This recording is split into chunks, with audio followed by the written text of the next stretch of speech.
Kansas City Chiefs and San Francisco 49ers so close to the Lombardi Trophy here in iconic Vegas. We're going to find out in 48 hours or so who will cement their names in history as the team that won it all in 2024. The Bellagio fountains are going off right behind us there. What a show. Everything's a show here in Vegas. Our crew is picking this game today at the end. You got to stay tuned the entire... We're dodging bumblebees. All right. You guys are... you know what? Prayers up for the bee. I hope they're okay. Dan Orlovsky, Mina Kimes, Marcus Fears, Ryan Clark. We're so happy to be with you here just ahead of the Super Bowl. We're going to make sure nobody gets stung. Let's come right out of the gates with the matchup that we are most excited about, you guys. Marcus, what do you got for this game? Let me get it popping. I'm not excited about this matchup with this damn bee, but I am excited about the matchup with Nick Bosa versus these tackles. He's been talking about the holding penalties. Well, these offensive tackles, they do it quite a bit, but between I expect him to move around. I expect him to hunt matchups in this game and try to free up. It's something that has not become a custom for him, but I think it's something that he needs to explore. Chase Young has to have a big day. Y'all, I really believe whatever D-line outperforms the other will probably be walking away with a Super Bowl championship. What position did you play in the NFL? Defensive line. Shocker. You're going outside, I'm going inside. I think it's Javon Hargrave versus the interior guards of Kansas City. I've talked about how much I think Kansas City is going to help those tackles and not free up Bosa that much. I think Hargrave is going to have a ton of one-on-one opportunities. He was the big free agent signing. He just so happens to be coming off of the two best games of his season, 9 pressures. He has a big game. The San Francisco defense can hang. What, y'all thought I wasn't going to talk about L'Jarius Sneed? I know y'all saw the Lorax. Everybody needs a Sneed. Here's going to be his matchup on Brandon Ayuk. Brandon Ayuk is the true #1 wide receiver when we talk about the route concepts, his ability to get down the field, use stems and leverages. And we've seen L'Jarius Sneed set out some of the absolute best in the NFL, and he is a nail biter. He's a nail eater. All right, I expect the Kansas City Chiefs to emulate my Korean mother and lean on a rice-based diet. I'm talking, of course, about Rashee Rice, who has emerged as the #1 wide receiver in this offense. They can hunt matchups. They put him in the slot. They put him outside. What they will do, what they should do, is keep him away from Charvarius Ward. And in doing so, because the Niners corners play sides, unlike Sneed, he's probably not going to follow him, they will get him on Ambry Thomas at some point, hopefully for a big play. Your mom's name is... You may RC Lee. Sun Min. She's probably watching. You just said... I didn't have that on my bingo card, and I didn't have the Lorax on it either. But we did have rice cakes and basmati rice last night. Which was the best part of our dinner. We'll see if we can get RC back in here, but he had to walk off after that line. Top Stories is brought to you by Tostitos. And for that, we turn to Jeff Darlington and Sal Palantonio. We're going to get them involved here with reports. Jeff, you have been with the Chiefs all week long. Now just 48 hours ahead of the Super Bowl, a little bit over that. What are they saying? Well, Laura, if this week's practices are any indication, the Chiefs are absolutely ready for Super Bowl Sunday. Specifically on Thursday, Patrick Mahomes looked red hot at the start of that session. On his first 10 pass attempts, he threw 3 touchdowns. Now, the team did have a bit of an injury scare. Wide receiver Rashee Rice had his foot stepped on, and he had to have that tended to, but he wasn't really limping at the end of practice, and Andy Reid said that he's not concerned. He thinks Rice will be just fine. So on Friday, the team again has their practice, and it will be a lighter evening. They'll have time to spend with their family before Saturday resumes with meetings, a walkthrough, and then a team photo. Now let's go to Sal Palantonio on the 49ers. Hey there, Jeff. For the San Francisco 49ers, this is known as Fast Friday. At practice today, the Niners had 3 periods. 8 plays on first down, 8 plays on third down, and then 10 plays in the red zone. And the emphasis is on tempo, pacing, speed, fundamentals, and technique. Let's go to the defensive line specifically. It's about hand placement and pad level. Why is that so important? You want to get off the ball quick at Patrick Mahomes, especially to get some pressure on the Kansas City Chiefs quarterback in Super Bowl LVIII. Tonight, the Niners will reunite with their family and friends at the team hotel. Laura? Thanks to Sal Powell as well as Jeff Darlington.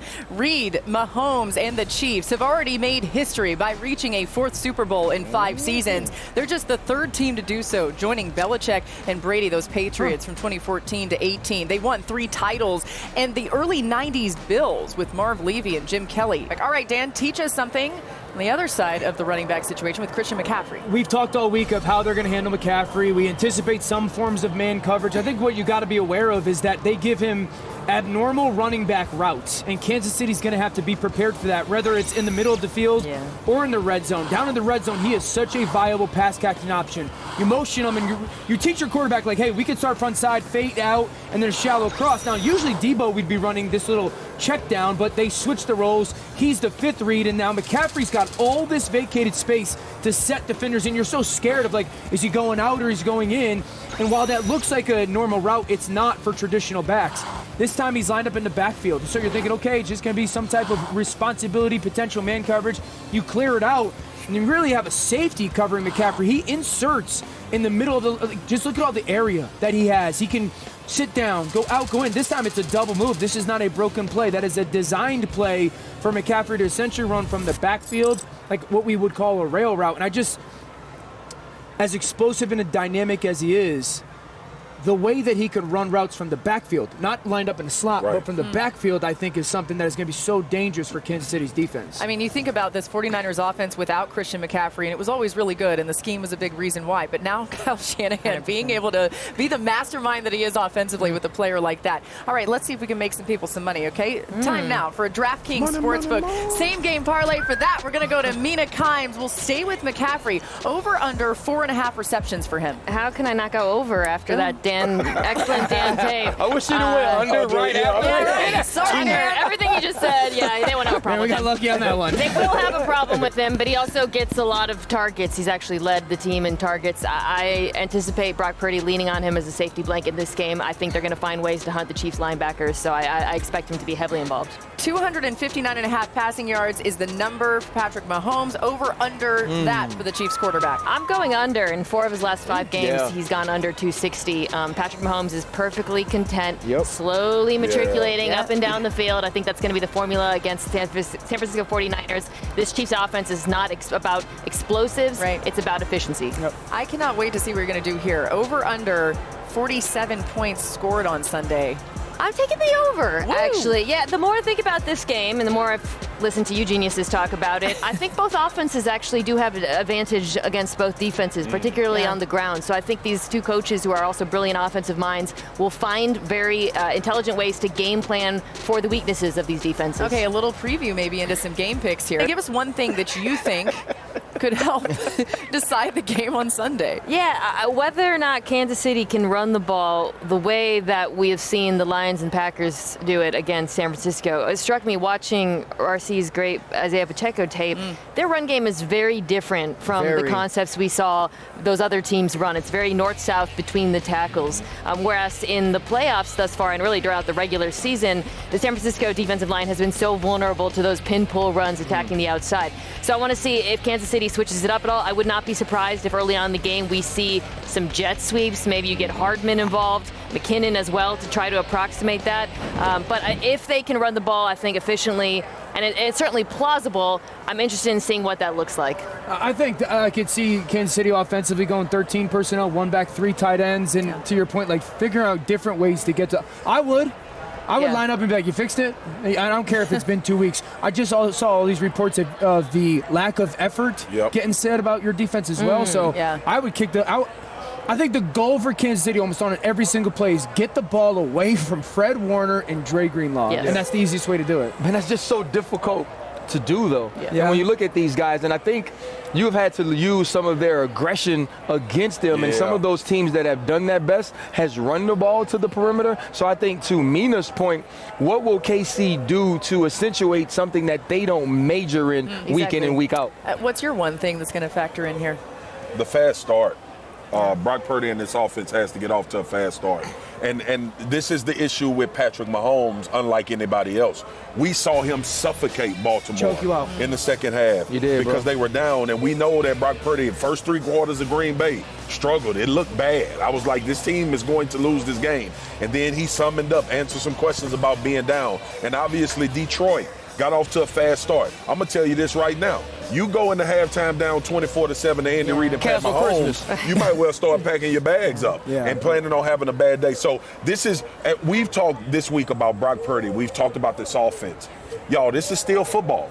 This quarterback is going to have to perform now. And in a game where Steve Spagnuolo is the defensive coordinator, he's going to put the onus on a second-year quarterback to try to win this game for the San Francisco 49ers. I think that's so important, especially we've talked about for all week now, the single biggest advantage San Francisco has is on the ground versus Kansas City. You don't want that advantage taken away from you by game script. You need to keep Christian McCaffrey involved, and if they fall down a couple of scores, that's going to fall out of their hands. I would bootleg the heck out of Brock Purdy to start this game. Get him outside the pocket, let his legs be a part of it, settle him in. Get him comfortable. Absolutely, easy completions. All right, what about your one thing that's going to factor into I think my one thing is what coach makes that aggressive decision. You know, Mina loves to say this, and the numbers bear it out sometimes, but also the moment has to do that. If you're Kyle Shanahan and you've never won this game despite your playoff success, you may have to drop them at some point. And we know Andy Reid did that on the first drive against the Baltimore Ravens. It was 4th and 2, and he said, I have to go make this play. And I think, to me, that could be an important facet in this game. This is what's so fascinating about Brock Purdy playing in this game and all of the talk that we've had. You got to trust him now. And does he? If you Kyle him, you think he does? Kyle Shanahan. I think Kyle will not blink trusting Brock Purdy. That's what I wanted to hear from you, because like you get here and it's nice to say we're going to try to convert these 4th and 3s and we're going to put you in situations that other guy on the sideline has to have some influence on that decision making and this ultimate trust in your quarterback. Purdy's mobility is going to be so massive in those moments. It is what's different about him as a quarterback. Same thing on the other side of the football. Both of these quarterbacks will make important runs, scrambles in key moments. Final word. Yeah, I just think for me, it's that excitement, though.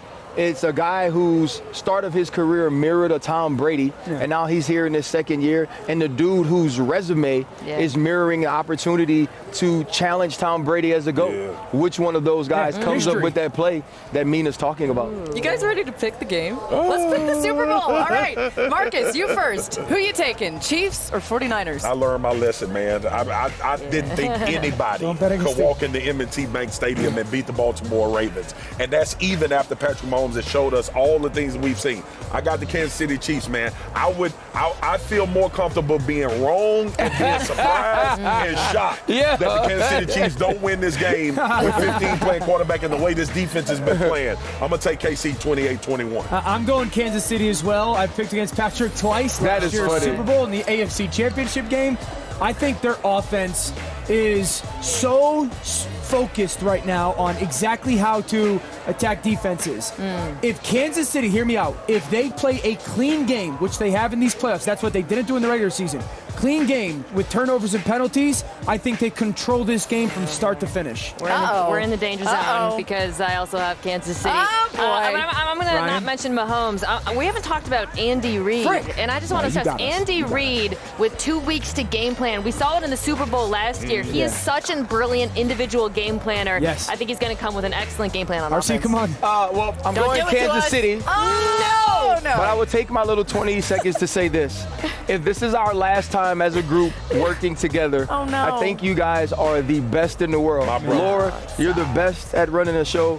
Dan, you've challenged me to watch more film and be better. Mina, you've challenged me every single day to be smarter. And Marcus, you've taught me that football is still a game, and as long as we entertain and make it fun, people will watch it. I love you guys with all my heart. Let's keep our C here. That's what I'm going to say so I don't cry. All right, guys, I'm going to save the day here because I'm going with the 49ers. Yes, And it's specifically based around Christian McCaffrey.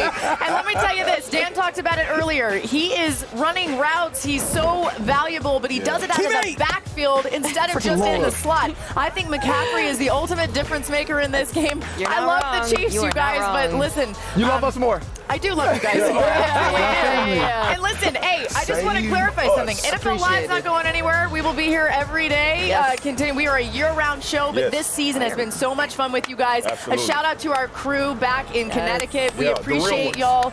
You guys are our true leaders. We'll see you Love back y'all. on Monday to, of course, talk about the Super Bowl. And another big shout-out to Lydell King, RCP. Yes. We are Let's thinking go, about Lyd. you Get live. well, brother. We Let's love go, you. Lyd. We'll see you guys on Monday. Enjoy the Super Bowl from Las Vegas.